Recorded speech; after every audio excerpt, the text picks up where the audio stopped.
Programme में आपको खुशामदीद कहते हैं। मैं असदुल्ला खान हूँ। पाकिस्तान की आबादी तकरीबन 25 करोड़ है और इस 25 करोड़ की आबादी में जो टैक्स पेयर हैं उनकी तादाद तकरीबन 40 लाख है, या आप कह लीजिए कि 40 लाख के करीब लोग फाइलर हैं और बराह रास्त ये टैक्स नेट में शामिल हैं।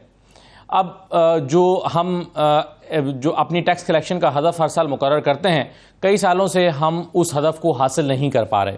पिछले साल हमने 7400 अरब का टारगेट रखा और 7200 अरब इकट्ठा किया, लेकिन गनीमत रही कि चले हम करीब करीब तो गए। इस बार हमने 9415 अरब रुपए का, यानी 9400 अरब रुपए का हदफ रखा है। अच्छी बात यह है कि पहले 2 साल में जो टारगेट है, पहले 2 महीने में जो टारगेट है वो हमने अचीव किया है। यानी पहले 2 महीने का जो टारगेट बनता है वो 1182 अरब बनता है और हमने 1207 अरब रुपए इकट्ठे कर लिए हैं। लेकिन सवाल ये पैदा होता है कि पाकिस्तान की ज़रूरत से अब भी ये बहुत कम है। अगर हम 9400 अरब का हदफ इकट्ठा कर भी लेते हैं तो पाकिस्तान, एक तो पाकिस्तान की शायद कैपेसिटी ज़्यादा है, दूसरा हमारी ज़रूरत भी ज़्यादा है। अब टैक्स रिफॉर्म्स के हवाले से बहुत बात होती है, बहुत तजावीज़ दी जाती हैं, लेकिन अनफॉर्चुनेटली हम उन तजावीज़ पे मुख्तलिफ कमीशन बने हैं माजी में। उन कमीशंस ने अपने 5 तरह का अब मुख्तलिफ तरह का अपना जो एजेंडा है वो दिया है। हाल ही में एक कमीशन बनाया गया था, उस कमीशन ने भी अपना एक 5 निकाती प्रोग्राम जो है वो बना कर दिया, तो हम उस पर अमल दरामद नहीं कर पाते। बहुत सी तजावीज़ हमारे पास मौजूद हैं। इस वक्त पाकिस्तान के जो मुख्तलिफ तरह के मसाइल हैं उसमें FBR के रिफॉर्म्स कितना ज़रूरी हैं, आज के प्रोग्राम में से हम बात करेंगे। मेरे साथ हारून शरीफ साहब मौजूद हैं, साबिक चेयरमैन बोर्ड ऑफ इन्वेस्टमेंट। हारून साहब, बहुत शुक्रिया, आपका खुशामदीद कहते हैं आपको। सर, सबसे पहले तो ये बताइए कि मुल्क की आमदनी में इजाफा कैसे हो सकता है? बड़ा सादा और बुनियादी सवाल मैं आपके सामने रख रहा हूँ। जी देखिए, ये मुल्क की जो आमदन है, जो हुकूमत के अखराजात में खर्च होती है हुकूमत को चलाने के लिए, उसके अंदर जो टैक्स रेवेन्यू है वो एक हिस्सा है। फिर हमारी नॉन टैक्स इनकम है, फिर हम कर्जों पे कर्जे लेते हैं, थोड़ी सी कोई इन्वेस्टमेंट भी आ जाती है। तो इस तरह मुल्क का साल चलता है। जो टैक्स की आप बात कर रहे हैं, यकीनन इसके ऊपर कंसर्न्स लेजिटिमेट हैं कि जी पाकिस्तान अपनी टैक्स टू GDP रेशो बढ़ाने की बजाय गिरती चली जा रही है, बाकी ममालिक आगे निकल गए हैं। इसकी अब 2-3 चीजें हमें देखने की है। पहले बात तो ये है कि टैक्स जो है वो एक साइड है सिक्के का।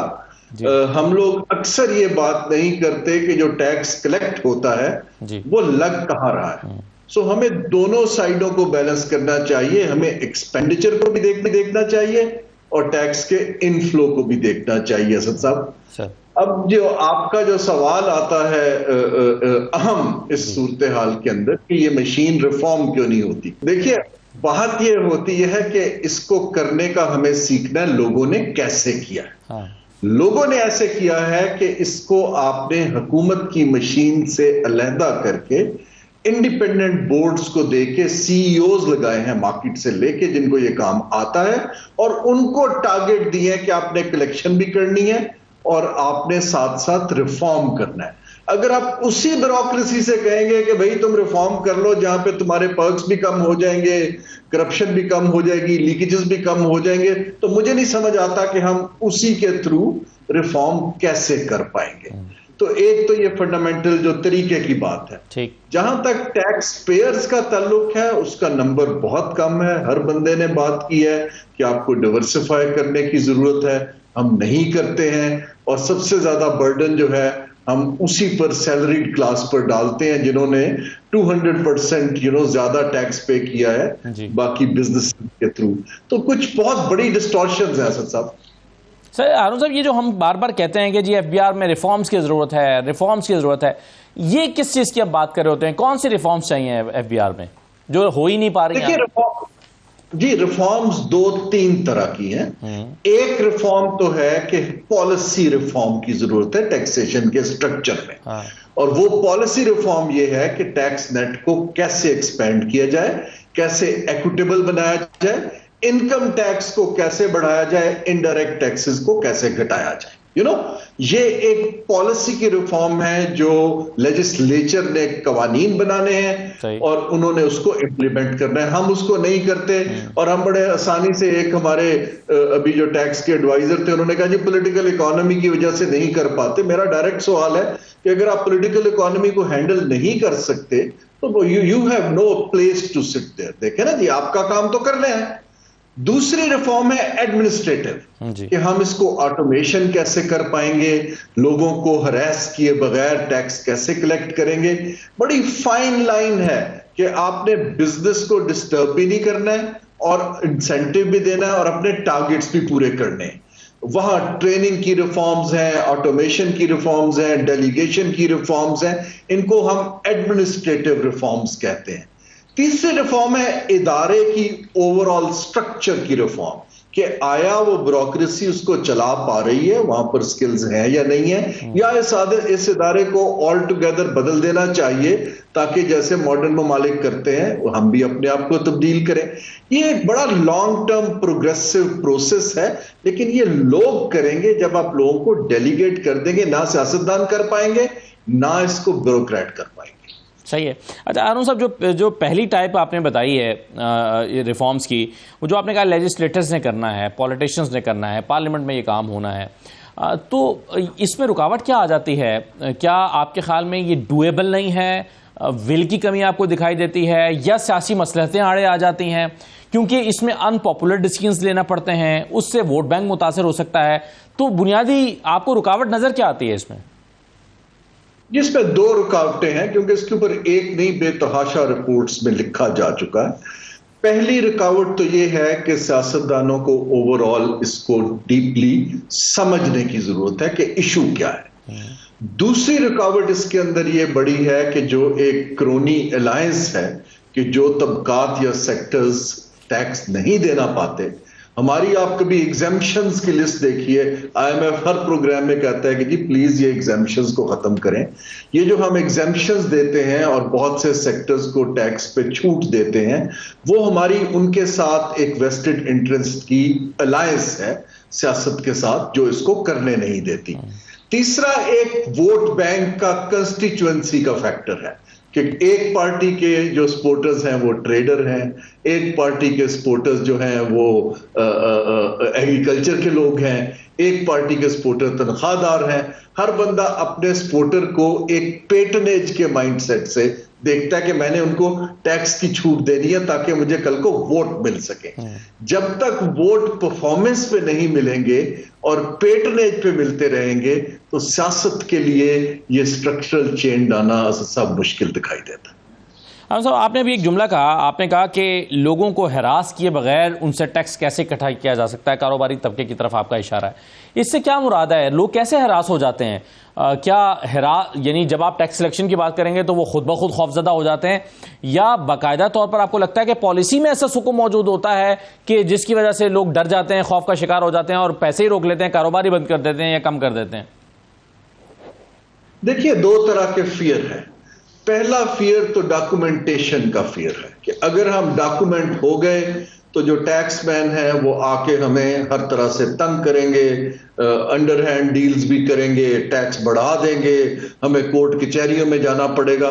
बेहतर यह है कि हम अपना कारोबार इनफॉर्मल रखें ताकि हम नेट में ना आए। अब हमारी एक अजीबो-गरीब कैटेगरी है which is called non filer, कि जो नॉन फाइलर है उसके लिए हमने कुछ कहा इतने पैसे दे दो तो आपको कोई नहीं पूछेगा। तो इंसेंटिव सारा नॉन फाइलर की तरफ है, ना कि फाइलर की तरफ है। हमें इंसेंटिवाइज करने की जरूरत है कि अगर आप टैक्स नेट में आते हैं तो आपको हरास कम किया जाएगा। दूसरी चीज ये है कि जो हम ऑटोमेशन नहीं कर पा रहे, देखिए पूरी दुनिया के अंदर टैक्स, आप दुनिया में कहीं भी बैठे हो, ह्यूमन टच होता ही नहीं है। यहां पर ये जो छापे मारे जाते हैं, चोरी भी है, मैं ये नहीं कहता कि चोरी नहीं है, लेकिन किसी अच्छे बिजनेसमैन को अननेसेसरली हरास करना वो मुनासिब बिल्कुल भी नहीं है। इस वजह से बिजनेसेस पीछे रहते हैं। 47, जब मैं बोर्ड ऑफ इन्वेस्टमेंट का चेयरमैन था, मैंने देखा कि आम बिजनेसेस तकरीबन 47 तरह के टैक्स पे कर रहे थे, 47 टाइप्स। और उसको भी डिफरेंट तरह से। तो हमने उसको क्लब करके, टैक्स तो हम नहीं चेंज कर सके, लेकिन एटलीस्ट मैंने उसको ये कर दिया था कि वो बजाय इसके कि 47 दफा पे करें, हमने उनको सिंगल डिजिट में ले आए थे कि ईओ बाई बीआई का इस तरह क्लब कर दें, सेल्स को इस तरह क्लब कर दें, ताकि उनका एक ट्रांजैक्शन कॉस्ट कम हो सके। अब ये कहीं से तो काम शुरू करना है, लेकिन फंडामेंटल चीज मैं फिर से ये अर्ज करूंगा, पॉलिसी रिफॉर्म्स बड़ी क्रिटिकल हैं। जब तक हम टैक्स पॉलिसी को ये वेस्टेड इंटरेस्ट से छुड़वाएंगे नहीं, जिस तरह हमारी पॉपुलेशन बढ़ रही है, हुकूमत इन अखराजात को बर्दाश्त हेल्थ और एजुकेशन टाइप या सोशल सेक्टर को नहीं कर पाएगी। सही है। हाँ साहब, IMF की तरफ से भी कहा गया, हमारे यहाँ भी जो मुख्तलिफ तरह के प्रपोजल्स आते हैं उसमें भी ये कहा जाता है कि अमीरों से ज़्यादा टैक्स इकट्ठा करें और गरीबों को फैसिलिटेट करें, क्योंकि IMF ये कहता है कि जब हम बात करते हैं कि आप सब्सिडी विड्रॉ करें, तो हम ये नहीं कहते कि सबसे सब्सिडी विड्रॉ करें, हम कहते हैं कि जो अमीर तबका है उसको आप सब्सिडी क्यों दे रहे हैं, पेट्रोल में हो या बिजली में हो या किसी भी और चीज़ में हो। तो आपके ख्याल में ये काम करना नामुमकिन है, मुश्किल है? इसमें भी अगेन अब मैं वही सवाल करूंगा कि रुकावट क्या है? क्या ऐसा मैकेनिज्म नहीं बनाया जा सकता कि अमीरों से ज़्यादा टैक्स इकट्ठा किया जाए और गरीबों को सब्सिडीज दे दी जाएं? क्योंकि बहरहाल महंगाई से जो तबका सबसे ज़्यादा मुतासर हो रहा है वो अनफॉर्चुनेटली वही तबका है जो ज़्यादा टैक्स भी दे रहा है। जी ऐसे सब इसमें भी वही बात है। अगर तो हम उन्हीं अमीरों को जो टैक्स डेट के अंदर हैं उन पे ही और टैक्स लगाते हैं, जो पहले इनडायरेक्ट भी दे रहे हैं, डायरेक्ट भी दे रहे हैं, मेरे ख्याल से ये एक लिहाज से नामुनासिब है। जब तक हम टैक्स नेट को बाकी अमीर जो एग्जेम्पशन लिए बैठे हैं उन तक नहीं लेकर जाते। देखिए ना, इक्वल ट्रीटमेंट देनी चाहिए। दूसरी चीज ये है कि टारगेटेड सब्सिडी की बात सब इंटरनेशनल इदारे करते हैं कि आपकी जो 40% पॉपुलेशन जो डिजर्विंग है उसको आप सब्सिडी दीजिए। जैसे आपने फ्यूल प्राइसेस बढ़ाई हैं, सबके लिए यूनिफॉर्म ना बढ़ाइए। टारगेटेड सब्सिडीज को डिजाइन करना एक पूरी दुनिया में होता है, वो हमें भी डिजाइन करना चाहिए, लेकिन हम across the board pass on किए जा रहे हैं। तो ये इस वक्त जो सूरत हाल, ये जो रीडिस्ट्रीब्यूटिव साइड ऑफ टैक्सेशन है उसकी तरफ देखने की जरूरत है। लेकिन जब तक हम नेट को एक्सपैंड नहीं करेंगे, इतनी लो जीडीपी ग्रोथ के अंदर एक ही जो आदमी शराफत से डॉक्यूमेंटेड है टैक्स दे रहा है, उस पर अगर बर्डन बढ़ाया जाएगा तो वो फेयर मेरे हिसाब से ट्रीटमेंट नहीं हो। आपने टैक्स नेट बढ़ाने की बात की हारून साहब, हमारा एक बड़ा ये इस पर हम बहुत डिबेट करते हैं, लेकिन अभी भी हमने टारगेट रखा और बड़ी छलांग मारी। तो हमने कहा कि 10 लाख लोगों को इस साल हम और टैक्स नेट में लेकर आएंगे। कहाँ 25 करोड़ की आबादी, कहाँ हम 10 लाख को टारगेट कर रहे हैं। अब आई डोंट नो कि हम वो अचीव कर पाएंगे या नहीं।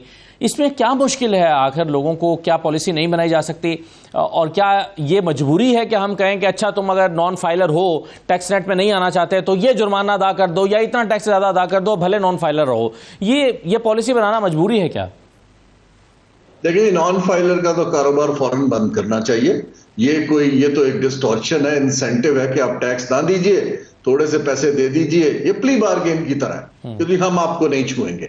देखिए, आप अगर इंडिया में देखिए, हमारे तकरीबन कोई 2.5 मिलियन लोग हैं जो टैक्स पे कर रहे हैं, रफली, या 3 है शायद। इंडिया के अंदर अगर आप इंडिया हमारी पॉपुलेशन से आप समझें कि 10 गुना भी अगर बढ़ा है, वैसे तो 10 गुना नहीं है, तो वहां पर 68 मिलियन लोग टैक्स पे कर रहे हैं। सो 2.5 वर्सेस 68, अगर हम 10 गुना भी बढ़ा लें तो वहां 25 होने चाहिए थे। तो हमारी अगर पॉपुलेशन पर कैपिटा टैक्स जो है वहां 3 गुना ज्यादा कनेक्ट हो रहा है। तो मैं तो साउथ एशिया की इसलिए मिसाल दे रहा हूं कि हमें सीखना चाहिए कि वो कैसे कर रहे हैं। तो इस वक्त सवाल ये है कि 10 लाख बढ़ाने का मसला एक मसला है, लेकिन डॉक्यूमेंटेशन और ऑटोमेशन जो है वो फौरन से पेशतर होने की जरूरत है। जब तक हमें पता ही नहीं है डॉक्यूमेंटेड कि कौन क्या कमा रहा है, आप कैसे टैक्स कैलकुलेट? फिर यही होगा कि आप हिसाब किताब करेंगे, अच्छा भी इतना दे दो तो छोड़ देते हैं, इतना दे दो। सिमिलरली ऑटोमेशन जो है कि लोगों को ह्यूमन टच जितना कम होता है, ये एविडेंस है कि उतना ही मेल प्रैक्टिसेस और करप्शन नीचे जाती है। तो हमें इसके ऊपर, टेक्नोलॉजी आजकल आ गई है, हमें मजीद इस पे इन्वेस्ट करना चाहिए। हारून साहब, जो लोग टैक्स नेट में हैं भी, क्या शफाफियत के साथ वो टैक्स अदा कर रहे हैं या उनसे हासिल किया जा पा रहा है? अंडर इनवाइसिंग पाकिस्तान में एक कल्चर है, हम अनफॉर्चुनेटली हमारे यहाँ 2 नंबरी का वैसे ही कल्चर मौजूद है, तो यहाँ पर भी अंडर इनवाइसिंग करके कम टैक्स देते हैं। तो ये भी एक प्रॉब्लम है। इस तरह के प्रॉब्लम्स भी तो हैं, अगर टैक्स नेट में ले भी आते हैं तो पूरा टैक्स कैसे लेंगे? जी, वहां देखें ना, ये तो एक पूरा नेटवर्क है कि आया अकाउंटेंट जो है वो सही बैलेंस शीट बना रहे हैं, आया सही इनकम डिक्लेयर की जा रही है, आया टैक्स की मशीनरी के लोगों में इतनी सलाहियत है कि नंबर्स को एनालाइज कर सकें कि कहां गड़बड़ हो रही है। हमें फोरेंसिक या हमें उसकी इन्वेस्टिगेशन का तजर्बा है या हमने जर्नलिस्ट लगा दिए हैं। ये एक प्रोसेस है जिसकी तरफ जाने की जरूरत है। लेकिन जो आप बिल्कुल ठीक निशानदेही कर रहे हैं कि लोग जो हैं वो अपनी इनकम नहीं दिखाते हैं, वो टैक्सेस कम देते हैं, लेकिन इनडायरेक्ट देखिए इनकम टैक्स जो है, डायरेक्ट टैक्सेस, वो तो 33% है हमारी ओवरऑल टैक्सेशन जी। जो हमारा बाकी 67% है वो तो इनडायरेक्ट टैक्सेस है। आप कुछ खरीदते हैं, बेचते हैं, सर्विसेज पर है, तो वो तो हम सब पे कर रहे हैं। देखिए ये बात नहीं है कि सब लोग टैक्स नेट में नहीं है, जो नहीं भी है वो इनडायरेक्ट टैक्सेस तो पे कर रहे हैं जी, वो इनडायरेक्ट टैक्सेस तो पे कर रहे हैं। जरूरत इस अमर की है कि प्रोग्रेसिव टैक्सेशन ये है कि इनडायरेक्ट को घटाया जाए और इनकम और जो आपकी प्रॉपर्टीज और दूसरे टैक्सेस एंड डायरेक्ट उसकी तरफ जाया जाए।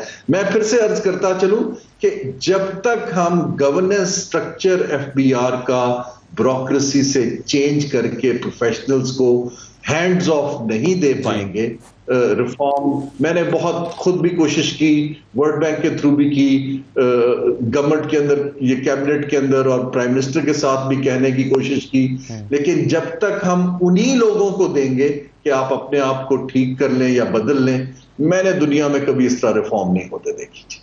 सही है, बहुत शुक्रिया हारून शरीफ साहब प्रोग्राम में शिरकत करने के लिए। बहुत सी तजावीज़ हारून साहब ने दी हैं, बहुत सी तजावीज़ पहले से मौजूद हैं, सिर्फ उस पर अमल दरामद करने की ज़रूरत है। एक ब्रेक ले रहे हैं, ब्रेक के बाद वापस आएंगे तो शब्बर जैदी साहब से इसी मौजू पर मजीद बात करेंगे।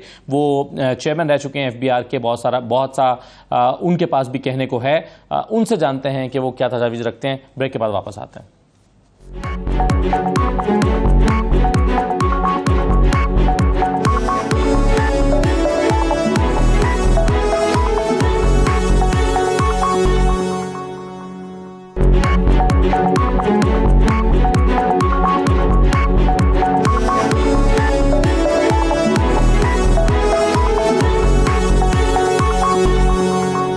ब्रेक के बाद दोबारा खुशामदीद कहते हैं। डॉक्टर खाका नजीब साहब हमारे साथ मौजूद है, माहिर मुआशरत हैं। डॉक्टर साहब खुशामदीद कहते हैं आपको। शब्बर जैदी साहब हमारे साथ मौजूद थे, वो बड़े मायूस लगते हैं। वो कह रहे हैं हर तरह का हरबा हमने इख्तियार करके देख लिया, यहाँ पर जो रिटेलर्स हैं या होल्ड सेल मार्केट के लोग हैं वो सारे माफियाज बने हुए हैं और टैक्स रिफॉर्म्स लाना आसान नहीं रह गया, इसके लिए बहुत सख्ती करनी पड़ेगी। तो आप डॉक्टर साहब क्या देखते हैं, ये हम टैक्स रिफॉर्म्स की भी बहुत बात करते हैं, हम ये भी कहते हैं कि जी बहुत कम लोग टैक्स नेट में शामिल हैं, टैक्स नेट का दायरा बढ़ाया नहीं जा रहा, तो ये तो हमें बात करते हुए जो है वो दिहाइयाँ गुजर गई हैं। आखिर ये बात आगे कैसे बढ़ेगी?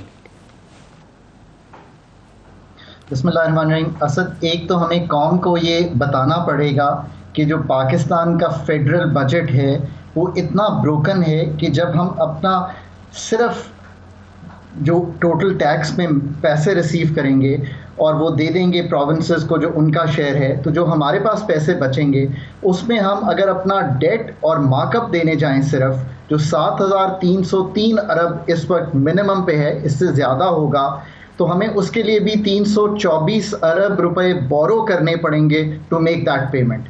अब यहाँ से बजट शुरू होता है और आगे चलता है। अब इसको अगर आप देखें तो आप कहेंगे कि ये तो फिर बहुत ही सीवियर बजट का इशू है, क्योंकि यही इशू बजट का खसारा क्रिएट करता है। अब बजट का खसारा क्या है? पाकिस्तान पिछले अगर आप 10 साल से देखें तो एक बजट का खसारा किए जा रहा है जिससे हमारा डेट बढ़ रहा है। अगर मैं 5 साल का खसारा देखूं तो वो एवरेज 8% ऑफ GDP है। पाकिस्तान ने अपना FRDLA जो हमारा लॉ है उसमें हमने ये लिखा कि हम बजट के खसारे को 3.5% पे रखेंगे, तो हम 8% कर रहे हैं। अब इसके दो जुज़ हैं, एक एक्सपेंडिचर रिफॉर्म और एक है हमारा टैक्स टू GDP रिफॉर्म। इसको मैं इसलिए कहता हूँ कि ये पाकिस्तान का FPR का 9% है इस वक्त, ये पिछले 10 साल से 9% पे ही है और ये हर कोशिश के बावजूद हम तब्दील नहीं कर सके।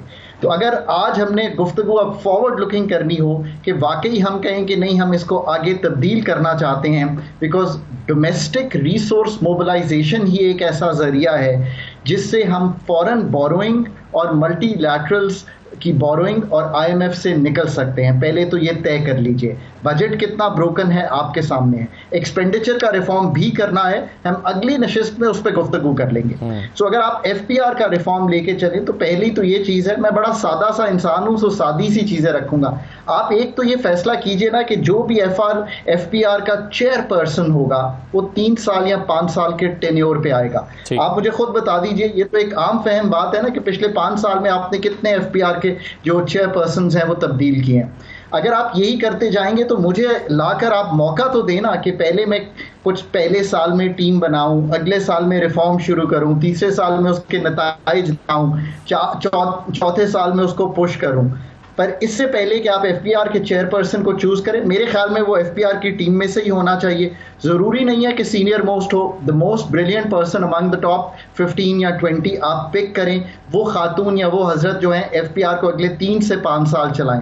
आप टेन्योर पोस्टिंग ही करते हैं ना जहां पे भी करते हैं, so why not in FPR।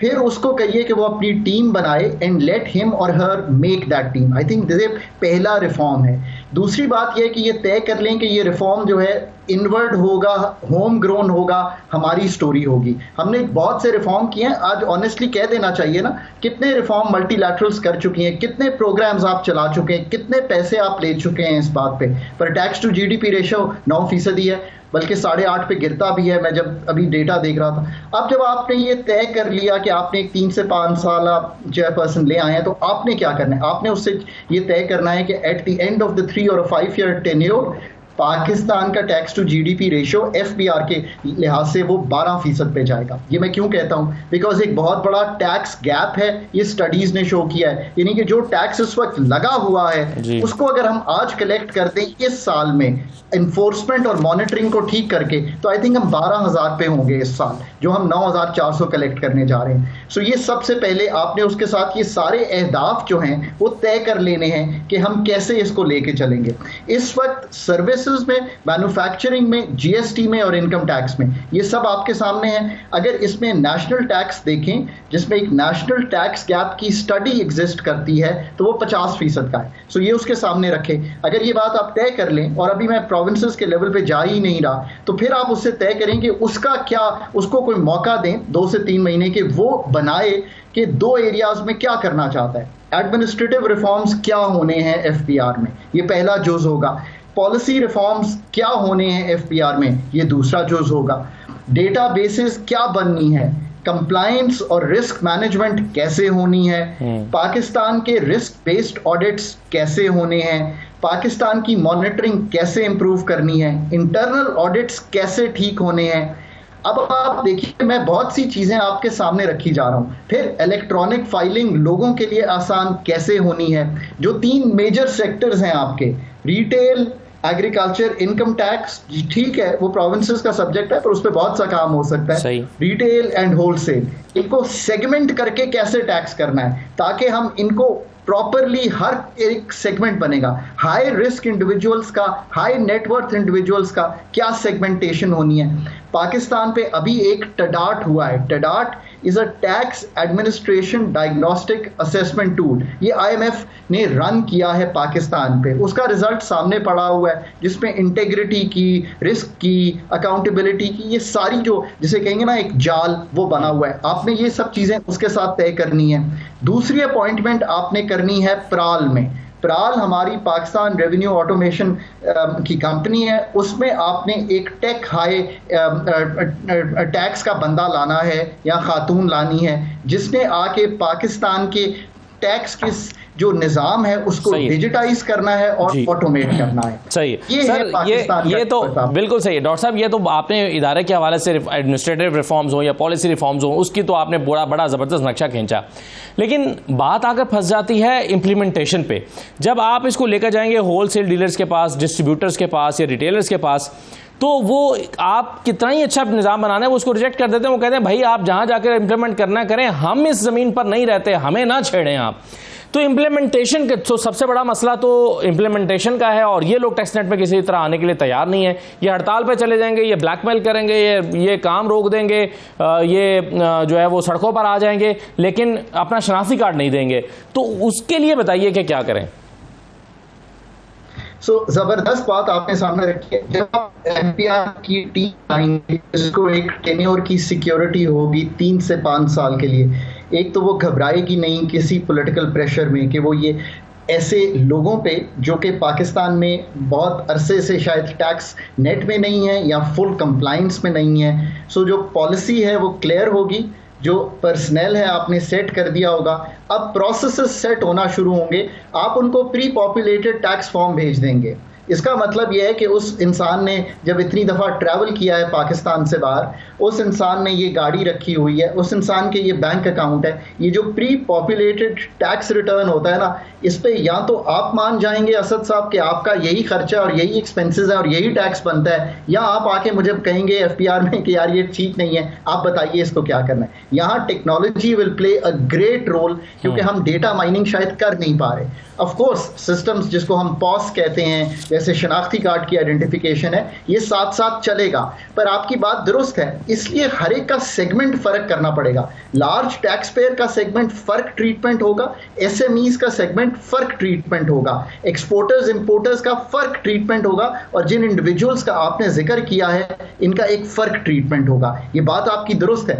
वो political will Aahista Aahista develop करेगी पाकिस्तान में कि आपने you have to go after these people, because ये तो अगर आप स्मगलिंग रोक सकते हैं, होर्डिंग रोक सकते हैं, अक्रॉस द बॉर्डर मूवमेंट रोक सकते हैं, तो मेरा नहीं ख्याल कि पाकिस्तान की स्टेट ने आज ये रिट दिखा दी है बड़ी क्लियरली कि we are, if we want to do something. मैं ये मानता नहीं हूँ पाकिस्तान में, देखिए पाकिस्तान की पॉलिटिकल लीडरशिप जब वो कोई काम करने आ जाते हैं तो हमने पिछले 20 दिन में ये दिखा दिया है कि 35 रुपए जो ग्रे मार्केट थी उसको उड़ा के रख दिया है। स्मगलिंग पे एक काबू पाने की कोशिश हो रही है।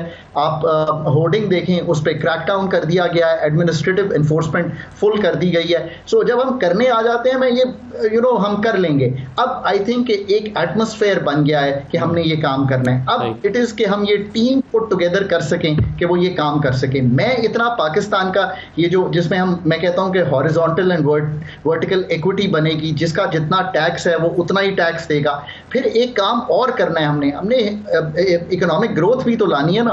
तो जो डिस्टॉर्शन है इस वक्त टैक्स सिस्टम में कि हम मैन्युफैक्चरिंग से बहुत ज्यादा टैक्स ले रहे हैं, आने वाले वक्तों में मैं इसको घटाना चाहता हूं। क्यों घटाना चाहता हूं? इसलिए कि मैं मैन्युफैक्चरिंग को पनपने देना चाहता हूं। वो 12% है जीडीपी का, ये मेरे लिए एक्सेप्टेबल नहीं है पाकिस्तान में। तो मैं चाहता हूं कि ये आगे बढ़े। तो हमें अपने टैक्स का जो सिस्टम है उसको भी ठीक करना है। दूसरा, आपको इन लोगों के साथ बार्गेन करना पड़ेगा। You see, you have to bargain with them कि either we stay in this troubled era जिसमें हम हैं पिछले 5, 8, 10 साल से, या इसमें से निकलें और डोमेस्टिक रिसोर्स मोबिलाइजेशन की तरफ आगे बढ़ें। आई थिंक वक्त आ गया है कि we need to have a bargain with these people, and I seriously think कि वी कैन। ऐसा नहीं है कि हम नहीं कर सकते ये बात। I think this is the overall scenario जिसमें हम एग्जिस्ट कर। अच्छा डॉक्टर साहब, एक और नुकता भी है। हमारे यहाँ टैक्स चोरों के खिलाफ जब क्रैकडाउन होता है या लोग पकड़े जाते हैं या उन पर जुर्माने होते हैं या एफबीआर हरकत में आता है, तो जाहिर है लोग जाते हैं फिर अदालतों के पास, वहाँ से स्टे ऑर्डर हो जाते हैं, मुकदमात कंक्लूड नहीं होते और वो सारे का सारा ऑपरेशन धरे का धरा रह जाता है। अदालतों को ऑन बोर्ड लिए बगैर या अदालतों की में इसमें एक अच्छी एक्टिव पार्टिसिपेशन हुए बगैर क्या आप इम्प्लीमेंटेशन कर सकते हैं? बहुत ज़बरदस्त बात की असद आपने, इसलिए कि मैं कहता हूं कि जब भी आप इतना बड़ा रिफॉर्म, लास्ट टाइम हमने प्राइवेटाइजेशन डिस्कस किया था, आज हम एफपीआर कर रहे हैं, आज हम टैक्सेशन और रेवेन्यू कलेक्ट करना चाहते हैं, आपको एक मुल्क में एटमॉस्फेयर बनाना पड़ेगा कि everyone has to be on board. आपको मालूम है कि अगर आप स्टे ऑर्डर होता है तो 6 महीने के बाद गवर्नमेंट का स्टे ऑर्डर ऑटोमेटिकली विड्रॉ होना चाहिए। ये लॉ ऑफ द लैंड है, इसकी इंप्लीमेंटेशन में हमें जाना चाहिए। अब आपको थोड़ा सा इंसेंटिव क्रिएट करना पड़ेगा इन्हीं एफपीआर के ऑफिसर्स के लिए। अब ये सेकंड पार्ट है, so that they go and pursue in the offices of the courts कि ये चीज़ ठीक है। एक तरफ जहां मैं कहता हूं टेन्योर इनको दें, दूसरी तरफ इनको इंसेंटिवाइज करें कि your pay structure is linked to the fact कि 0.5% टैक्स टू जीडीपी इस साल बढ़ना है। सो आप उनकी पे स्ट्रक्चर को जब लिंक करेंगे तो आप देखेंगे कि उनका कितना इंसेंटिव क्रिएट होता है। एक और बात आपके सामने रखूं, चूंकि ये बहुत इंटरनेशनल फोरम्स पे होती है, सो आई वांट टू से दिस। पाकिस्तान में ये कहा जाता है कि हम मरात बहुत देते हैं एक उन तबकात को। पाकिस्तान में इनकम टैक्स की, कस्टम्स की और सेल्स ड्यूटी की मैं एग्जैक्ट नंबर आपको बता सकता हूं। सो इनकम टैक्स ही तकरीबन 432 अरब रुपए हैं, जिसमें हमने इस वक्त, जिसको आप कहते हैं एक तरह से मरात के कंसेशंस दी हुई हैं। एक सेल्स टैक्स की कंसेशंस हैं जो 1300 अरब की हैं और कस्टम्स ड्यूटी की 521 की हैं। सो ये टोटल तकरीबन 2300 अरब की जो FY22 का डेटा अवेलेबल है, हमें इसको जाके भी देखना पड़ेगा। और मुझे अच्छी तरह याद है कि ये जो टैक्स एक्सपेंडिचर है ये हम रिपोर्ट करते हैं, हमारे सर्वे में मौजूद है। तो इसको भी Aahista Aahista with a light note इसको उड़ाना पड़ेगा हमें। GST की हार्मोनाइजेशन हमें करनी पड़ेगी। सो ये काम हो सकते हैं। 3 से 5 साल में पाकिस्तान को 12 से 13% टारगेट करना चाहिए FBR का टैक्स टू जीडीपी। बिल्कुल ठीक है सर, बहुत से मसाइल, अब इसमें मसाइल हल हो सकते हैं, लेकिन आपकी बातों से ये अंदाजा होता है कि FBR को किसी हद तक इंडिपेंडेंट भी करना पड़ेगा। अगर पॉलिटिकल जो पार्टीज़ हैं उनकी जो एक तरह से वो एक ब्लैकमेल होते हैं, उन तबकात के हाथों जो उनके वोट बैंक को भी मुतासर कर सकते हैं, उनके हाथों अगर FBR में ब्लैकमेल होता रहेगा या इन्फ्लुएंस में रहेगा तो शायद फिर नताइज नहीं निकल सकेंगे। बहुत शुक्रिया डॉक्टर खाका नजीर साहब प्रोग्राम में शिरकत करने के लिए। इजाज़त दीजिए, अल्लाह हाफिज़।